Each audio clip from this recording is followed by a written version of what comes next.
আমার দেবরের ছেলে যখন গাড়িতে উঠে তখন সে চুপচাপ বসে থাকে। মনে হয় তার মতো শান্ত ছেলে আর কোথাও নেই। সে কিভাবে বুঝে যে সে কোথাও ঘুরতে গেছে তখন সে আর কান্নাকাটিই করে না। আসসালামু আলাইকুম। আমার গল্প আমি শারমিন নীলা। সবাই কেমন আছেন? নিশ্চয়ই ভালো আছেন। আমি আলহামদুলিল্লাহ ভালো আছি। তো চলে যাচ্ছি আমরা ঘুরতে। কোথায় যাচ্ছি সেটা কিন্তু যেতেই শেয়ার করব। আর আমার দেবরের ছেলে কিন্তু একদমই শান্ত। কারণ সে ঘুরতে যাচ্ছে, সে আর দুষ্টামি করবে না। আর আজকে যাচ্ছি আমার জায়ের বাসায়, যেই দেবর আমেরিকা থাকে তার বউকে আমরা দেখতে যাচ্ছি। যেহেতু আমি ঈদে এসেছিলাম আর কয়েকদিন থাকবো, আমি চলে যাব ঢাকাতে। আর ঢাকায় গেলে সচরাচর আমার একদমই বেশি একটা আসা হয় না। যেহেতু সাদাতের স্কুল থাকে, সব মিলিয়ে আমি ব্যস্ত থাকি। তো আমরা ততটা যাওয়া হয় না। যেহেতু যাওয়ার আগে আমি আমার ননদকে পিক করে নিলাম, আমার খালা শাশুড়ির মেয়েকে। দেন আমরা চলে আসলাম কাজীর দেউরি যে বাজারটা সেটাতে। আর এখানে কিন্তু অনেক ভ্যারাইটিস, মার্কেটটা অনেক বড়। অলরেডি একটা ভিডিওতে কিন্তু আমি এইটার ডিটেইলস ভিডিও আমি কিন্তু শেয়ার করেছি। মাছ কিনেছিলাম আমার চাচি শাশুড়ির সাথে। তো এখান থেকে আজকে ফল ফ্রুট সবকিছু কিনে নিব, যেহেতু এখন ফলের সিজন একটা।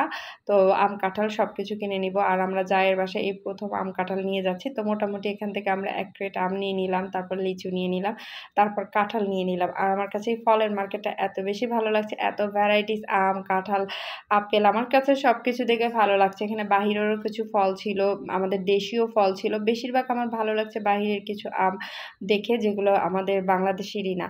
তো এই তো আমাদের কেনা একদমই শেষ। আম, কাঁঠাল নিয়ে একদম এখন আমরা গাড়ির মধ্যে উঠে যাচ্ছি। আর আমরা চলে এসেছি মোমোদের বাসায়। আর এটা হলো আশকার দিঘির পাড়। এখানে আমরা চলে এসেছি। আর গত একটা ভিডিওতে কিন্তু, রোজার মধ্যে ভিডিওতে কিন্তু ওদের বাসার আমি ভিডিও ছেড়েছিলাম। আঙ্কেলের বাগান বিভিন্ন একটা ভিডিওতে দেখিয়েছিলাম। তো যারা দেখেছেন তো দেখেছেনই, যারা দেখেনি একটু শেয়ার করে নিলাম। তারপর চলে এসেছি, লিফটে করে চলে যাচ্ছি ওদের বাসায়। তো আমার ননদ তো পুরোই আনইজি করতেছে, "ভাবি আপনি সব জায়গায় ভিডিও করেন।" আসলে এই স্মৃতিগুলো আসলে সবসময় থেকে যাবে। যখন আমি দেখব যে না, এই ভিডিওগুলো যখন একটা সময় সাদাতও দেখবে, সে অনেক মানে ভালো লাগবে যে না, একটা সময় আমরা যখন ছোট ছিলাম আমার আম্মু আমার ভিডিও করেছে। তো এই তো আম কাঁঠাল নিয়ে চলে আসলাম জায়ের বাসায়। মানে যেটা বলে মৌসুমি ফল নিয়ে আসে সেটা চলে আসলাম। তো ঈদে যেহেতু এসেছি, আন্টির সাথে দেখা, সবার সাথে দেখা একটা ব্যাপার। আর বেশি ব্যাপার হলো আমরা ঢুকেই দেখি আমাদের জন্য আগে থেকে আঙ্কেল আন্টি এত নাস্তার আয়োজন করে রেখেছে। মানে ঢুকার সাথে পুরো টেবিল ভর্তি নাস্তা। আমরা তো নাস্তা দেখে যে আমরা বসেই নাস্তা খেতে বসে গিয়েছি, যেহেতু আমরা সন্ধ্যার পরপরই এসেছি। তো আন্টিরা আমাদের জন্য অনেক কিছু নাস্তা মানে এনেছে। আর আমার বেশি ভালো লেগেছে আফলাতুন। আমি চিটাগাংয়ের আফলাতুন অনেক বেশি পছন্দ করি। আমার খুবই ফেভারিট। কার এই আফলাতুন মিষ্টিটা পছন্দ অবশ্যই কমেন্ট করে জানাবেন। এখানে অনেক নাস্তা ছিল, কিন্তু যেটা কমন থাকে সেটা হলো মানে গরুর মাংস। ঈদে যেহেতু আসছে, গরুর মাংসের সাথে বোরখানি ছিল, তারপর রোল ছিল, বিভিন্ন আরও যে খাবারগুলো সেগুলো কিন্তু ছিল। কিন্তু আমার কাছে আসলে কি, গরুর মাংস খেতে আমার একটা ভিতরে অভুক্তি চলে এসেছে। কারণ গরুর মাংস আমার একদমই ভালো লাগছিল না। কারণ আসলে অনবরত যখন গরুর মাংস খাওয়া হয় তখন গরুর মাংসের প্রতি একটা অনীহা চলে আসে। তারপর নাস্তা করে নিলাম। তারপর এই তো চা খাচ্ছি। চা খেতে সবাই কিন্তু একসাথে গল্প করছি। এই তো একজন আমার মানে এটাও একটা বলা যায় ননদ। তো সে তো খুবই গম্ভীর। সে ভিডিও করতে একটা দৌড় মেরেছে। এখানে তো মেহেরাজ এত বেশি আনন্দ করছে।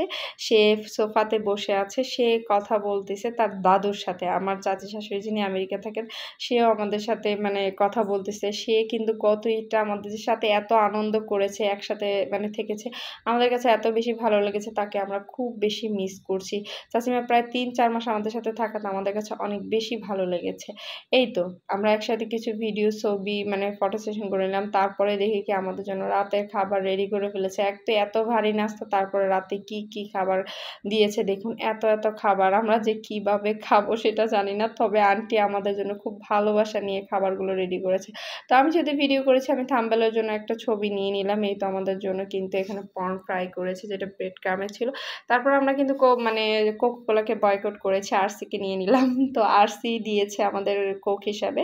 তো আমাদের কাছে, আমি অনেকদিন পর আরসি দেখাতে আমার কাছে অনেক ভালো লেগেছে। এখানে কিন্তু চিকেন বিরিয়ানি ছিল, কালো ভুনা, মোটামুটি অনেক খাবার ছিল, যেগুলো আসলে খাবার নিয়ে ডিসক্রাইব করতে পারতেছি না। কারণ এত খাবার খেয়েছি আমরা হাঁটতেই পারছি না। তো এই তো খাবার-দাবার শেষ, এখন চলে যাচ্ছি সবাই বাসায়। আর খুব বেশি টায়ার্ড। আর ভালো থাকবেন সুস্থ। আসসালামু আলাইকুম।